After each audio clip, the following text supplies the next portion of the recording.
Saudi আরবে প্রবাসী হিসেবে আমাদের ছুটি বা ঘুরতে বের হওয়া তেমন সহজ নয়।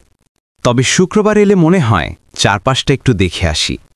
সেই ইচ্ছে থেকেই গতকাল শুক্রবার জুমার নামাজ শেষে বন্ধুদের সঙ্গে ঠিক করলাম জুবাইল সাগর পাড়ে যাব। এক মুহূর্ত দেরি না করে গাড়ি নিয়ে রওনা দিলাম জুবাইলের পথে।